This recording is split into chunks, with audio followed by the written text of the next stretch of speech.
পুনৰ বহিৰাজ্যত সন্ধানহীন অসমৰ যুৱক। চতিয়া আৰক্ষী থানাৰ কৰয়নীৰ উভতাবিল গাঁৱৰ দৰিদ্ৰ পৰিয়ালৰ ২৬ বছৰীয়া সঞ্জিত চাহানী নামৰ যুৱকজন যোৱা কেইদিনমান ধৰি নিৰুদ্দেশ হৈ থকা ঘটনাই সমগ্ৰ অঞ্চলটোত চাঞ্চল্যৰ সৃষ্টি কৰিছে। পৰিয়ালৰ সূত্ৰে জানিব পৰা মতে এপ্ৰিল মাহৰ ২৭ তাৰিখে সঞ্জিতে গাঁৱৰে কেইবাজনো ব্যক্তিৰ লগত চেন্নাইলৈ কাম কৰিবলৈ যোৱাত আধা বাটতে হঠাৎ সঞ্জীৱ অসুস্থ হৈ পৰাত ২৯ তাৰিখে কলিকতাৰ পৰা আকৌ ঘৰ অভিমুখে লগৰ দুজনৰ লগত আহি থকা অৱস্থাত পশ্চিমবংগৰ আলিপুৰদুৱাৰ ৰেল ষ্টেচনৰ পৰা নিৰুদ্দেশ হৈছে বুলি পৰিয়ালৰ লোকক অৱগত কৰে সঞ্জিতৰ লগত থকা সুৰুজ নামৰ এজন ব্যক্তিয়ে। ইতিমধ্যে পৰিয়ালৰ লোকে বিভিন্ন স্থানত বিচাৰ খোচাৰ কৰিছে যদিও বৰ্তমানলৈকে যুৱকজনৰ কোনো সম্ভেদ লাভ কৰা নাই।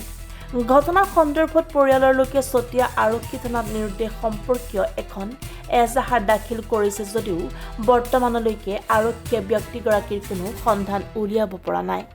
কোনো সদাশয় লোকে ব্যক্তিজনৰ কোনো সম্ভেদ পালে 6003890451 আৰু 9365509228 ফোন নম্বৰৰ জৰিয়তে যোগাযোগ কৰিবলৈ আহ্বান জনাইছে পৰিয়ালৰ লোকে।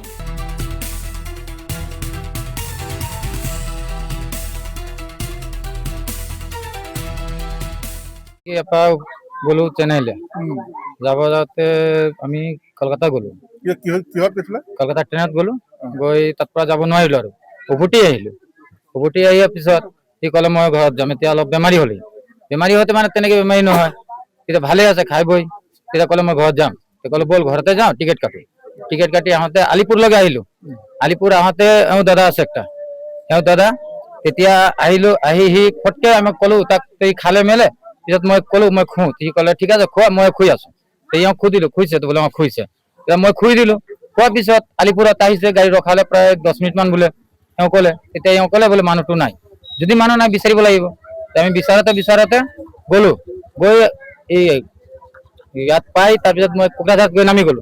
নামি গৈ তাৰ পৰা আকৌ উভতি আহিলো। উভতি আহি আলিপুৰ আহিলো। আলিপুৰ বিচাৰিলো নাপালো। ঘৰত ফোন কৰিলো, দাদাহঁতে ফোন কৰি নাই পোৱা নাই মই এতিয়া কি কৰিম। মই ক'লে চিনা জানা নাই, মই লিখা পঢ়াও নাই। এইটো ইমানে।